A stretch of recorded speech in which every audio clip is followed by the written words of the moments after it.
पुरुषोत्तम, तीज बरसे पुरुषोत्तम।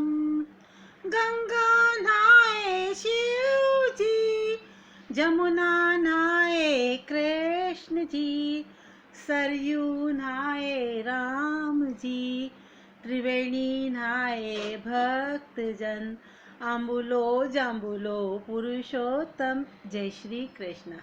आज पुरुषोत्तम का आखिरी दिन है, तो आज मैं आपको पुरुषोत्तम मास की 2 कहानी सुनाती हूँ, 1 बाय 1। और उसके बाद में कुछ नवरात्रि के टिप्स दूंगी मैं, तो वो आपको 9 दिन मिलेंगे। और इसी तरह हमारा साल भर कुछ ना कुछ स्पेशल प्रोग्राम चलता ही रहेगा। तो नवरात्रि के टिप्स भी आप ज़रूर देख लें। 2 कहानी के बाद में नवरात्रि के टिप्स मिलेंगे। एक ब्राह्मण रहता है, बहुत निर्धन रहता है। दोनों पति पत्नी बहुत दुखी रहते, लेकिन भक्ति वाले रहते। एक बात हमेशा ध्यान रखना, भक्तों को परीक्षा तो देनी पड़ती है, सोने को भी तपाना पड़ता है। हर चीज़ को जो परीक्षा से पास होती है, सफलता उसी को मिलती है। दोनों ब्राह्मणी थे और उनके 2 बच्चे थे। तो बहुत गरीब थे, बहुत निर्धन थे। बहुत सालों से वो लोग पूजा पाठ करते अपनी, और ऐसे सब चल रहा था। पुरुषोत्तम मास के व्रत भी वो लोग हर साल करते थे। अब इस साल भी पुरुषोत्तम मास आता है, तो दोनों जने कहते हैं कि इस बार तो खाने पीने के भी बहुत लाले पड़ रहे हैं, क्या करें। तो उसने कहा लाले तो वैसे ही पड़ रहे, व्रत ही तो करना है, कौन सा खाना खाना है 2-2 टाइम। तो चलो व्रत तो अपन करते हैं। दोनों जने व्रत करते हैं। व्रत करते करते करते करते पूरा महीना बीत जाता है। एक दिन सुबह सुबह 4 बजे उसको, 14 वाले दिन, सेकेंड लास्ट डे, ब्राह्मणी को सपना आता है कि तू है ना अमावस वाले दिन सुबह उठेगी, और उस दिन उजावना है तेरा, तो तू उठ और अपनी रसोई घर में जा। वहाँ तुम्हें पात्र मिलेंगे, तपेली मिलेगी, कढ़ाई मिलेगी, तवा मिलेगा, है तो ऐसे तुझे परात मिलेगी, ऐसे तुझे बड़े बड़े पात्र मिलेंगे। वो पात्र अक्षय पात्र होंगे, और तेरी ये भक्ति का फल है जो मैं तुझे दे रहा हूँ। पुरुषोत्तम भगवान खुद आके उसके सपने में भविष्यवाणी करते हैं कि तेरे भक्ति का फल है जो मैं तेरे को दे रहा हूँ। तो उन पात्रों से तू जो चाहेगी तेरी को वो चीज़ मिलेगी, और अक्षय पात्र है, इनको अक्षय पात्र कहा जाता है। तो अब वो उठती है, उठ के अंदर किचन में जाती है। जाकर देखती है तो वहाँ पे सच में पात्र, सोने के पात्र रखे रहते हैं सारे। सोने की तपेली, सोने की कढ़ाई, सोने की परात, सोने की घड़ा। बड़े खुश होती है वो फिर अपने पति को उठाती, उठिए उठिए देखिए ज़रा, चलो मेरे को ऐसे ऐसा सपना आया, और मैंने रसोई घर में जाकर देखा तो वहाँ तो सच में पात्र के, उठो आप उठो। उसका पति ब्राह्मण भी उठता है, दोनों वो भी जाकर देखता है, दोनों देखते। तो क्या सपना आया, तो बताती कि ऐसे अक्षय पात्र है, और जो इनसे आप मांगोगे वो आपको मिलेगा। तो वो लोग प्रैक्टिकल करते, देखते मांग कर कि चलो मांगते अपन कि तपेली में से देखना जरा खीर निकल रही है क्या, तो बढ़िया, बहुत स्वादिष्ट व्यंजन, बहुत अच्छी खीर आती है। परात में देखना पूड़ी आ रही है क्या, तो अरे बहुत स्वादिष्ट पूड़ी। तो वो लोग ऐसे मांगते, तो बच्चों को उठाते, बच्चे भी कई दिनों से भूखे रहते, बच्चों को उठा के बढ़िया खाना खिलाते पेट भर के।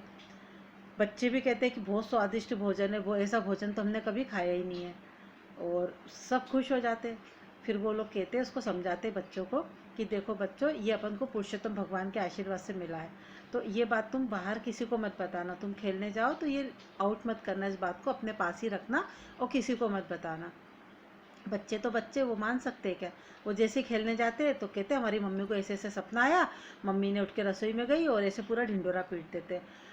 जो बच्चे खेल रहे होते हैं वो अपने पेरेंट्सों के पास जाके ढिंडोरा पीट देते हैं। ऐसे करते करते पूरे नगर में सबको पता चल जाता है। नगर से राजा के पास खबर पहुंच जाती है।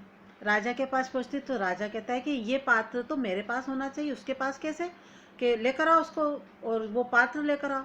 वो जाते सिपाही लोग और कहते पात्र दो, तो मना कर देते कि हम काहे को पात्र दे, हमें तो पुरुषोत्तम भगवान की पूजा से मिलाएगा, और ये तो इस पर हमारा अधिकार है, हम क्यों दें। तो राजा के पास जाके सिपाही बोलते हैं कि उनने तो मना कर दिया। तो राजा कहता है ज़बरदस्ती लेकर आओ। ज़बरदस्ती वो लोग करने लगते, तो पात्र में ऐसी शक्ति रहती है कि वो सिपाही उसी से चिपक जाते हैं, वो फिर लौट कर भी नहीं जा पाते। राजा तक सूचना पहुंचती है कि सिपाही क्यों नहीं आए, तो राजा को पता चलता है कि सारे सिपाही पात्र से चिपक गए। राजा कहता है अच्छा ऐसी बात है, तो मैं जाता हूँ कि लेने। राजा आता है, राजा लेने लगता है तो राजा भी चिपक जाता है। ये बात रानी को पता चलती है।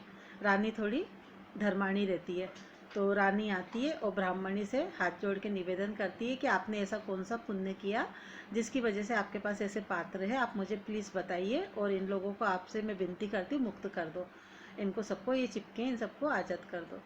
तो ब्राह्मणी कहती है कि ये तो पुरुषोत्तम भगवान का पूरा बताती है, ऐसे ऐसे मैं व्रत करती थी और उसकी वजह से मुझे ये पात्र मिले और ये हमारा इन पात्रों पे अधिकार है, राजा को हम ऐसे कैसे दे दे, और हम तो बहुत सालों से मुसीबत झेल रहे हैं और हम इनके साथ कुछ नहीं कर रहे हैं, ना हमने इनको चिपकाने का बोला, ये पुरुषोत्तम भगवान के उससे ही हो रहा है। तो फिर रानी है ना प्रार्थना करती है पुरुषोत्तम भगवान की कि हे पुरुषोत्तम भगवान, हम आपसे प्रार्थना करते हैं, हम भी पुरुषोत्तम मास का व्रत करेंगे और पूरी श्रद्धा के साथ करेंगे, भक्ति के साथ करेंगे और पुरुषोत्तम मास का बहुत गुणगान करेंगे। जितने भी हमारे मिलने वाले होंगे उन सबको हम इसका महत्व बताएंगे। मैं भी आज आपको महत्व बताने के लिए ही ये वीडियो बनाना चालू किया है, ताकि मेरी ज़्यादा से ज़्यादा लोगों तक वीडियो के द्वारा, आज का क्या है अलग टाइप का ज़माना है, तो वीडियो के द्वारा ही सब लोग कैमरे के आगे अपना सब बोलते हैं। तो अब उसने ना हाथ जोड़ा, माफ़ी मांगी, तो सब लोग छूट गए, सारे जैसे ही छूट गए ना, तो वैसे की वैसे ही पुरुषोत्तम भगवान प्रकट हुए और बोला, राजा तेरे को कौन सी कमी है, तेरी प्रजा में ऐसे दुखी लोग रहते, तू इन सबको देखा कर, इनका भरण पोषण किया कर, नहीं तो तेरी गति नहीं होगी। फिर राजा कहता है मैं आपसे माफ़ी मांगता हूँ और है ना मैं अब पूरी अपनी प्रजा का ध्यान रखूँगा, सबका भरण पोषण करूँगा। तो ये पुरुषोत्तम मास की महिमा है। राधे राधे।